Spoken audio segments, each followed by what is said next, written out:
नमस्कार शेतकरी बांधवांनो, तुमच्या सर्वांचं आपल्या माझी माहिती या यूट्यूब चॅनलवर स्वागत करतो। मित्रांनो, अवकाळीग्रस्त शेतकरी बांधवांसाठी एक अत्यंत महत्त्वाची माहिती समोर आली आहे। मित्रांनो, माहिती अशा प्रकारची आहे की अवकाळी पावसामुळे ज्या शेतकऱ्यांच्या शेतातील पिकांचं प्रचंड प्रमाणात नुकसान झालं होतं त्यांना आता एक मोठा दिलासा मिळणार आहे। जिल्ह्यातील म्हणजेच राज्यातील एका जिल्ह्यासाठी 37,15,00,000चा निधी मंजूर करण्यात आला आहे।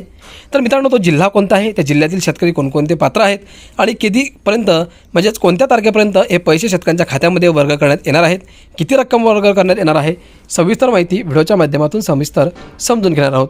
व्हिडिओ तुम्ही शेवटपर्यंत बघा आणि आपल्या माझी माहिती या यूट्यूब चॅनलला तुम्ही अजूनही सबस्क्राईब केलं नसेल तर मित्रांनो लवकरात लवकर सबस्क्राईब करा। तर चला हे सविस्तर माहिती आपण जाणून घेऊयात। मित्रांनो, राज्यात ऑक्टोबर ते नोव्हेंबर 2025 आणि जानेवारी ते मार्च 2026 या कालावधीत झालेल्या अवकाळी पावसामुळे शेती पिकांचे मोठ्या प्रमाणावर नुकसान झाले होते।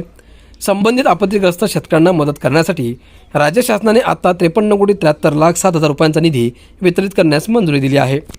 यामध्ये बुलढाणा जिल्ह्यासाठी सर्वाधिक 37,15,05,000 रुपयांचा निधी मंजूर झाला असून मदतीचे वाटप थेट शेतकऱ्यांच्या बँक खात्यात होणार असल्याची माहिती मदत व पुनर्वसन मंत्री तथा बुलढाणा जिल्ह्याचे पालकमंत्री मकरंद जाधव पाटील यांनी दिली आहे।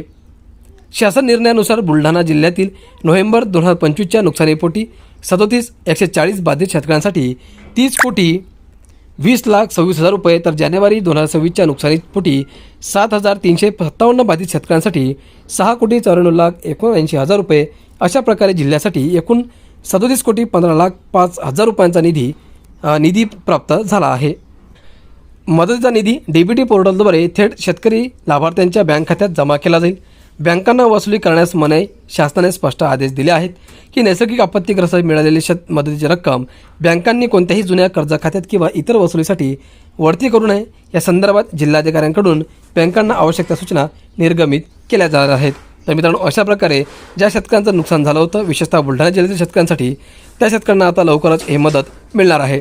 हा व्हिडिओ तुम्ही जास्तीत जास्त शेतकरी बांधवांना शेअर करा आणि असेच महत्त्वपूर्ण व्हिडिओ तुम्हाला पुढेही पाहायचे असतील तर चॅनलला सबस्क्राईब करा आणि साईडच्या बेल आयकॉनला प्रेस करा।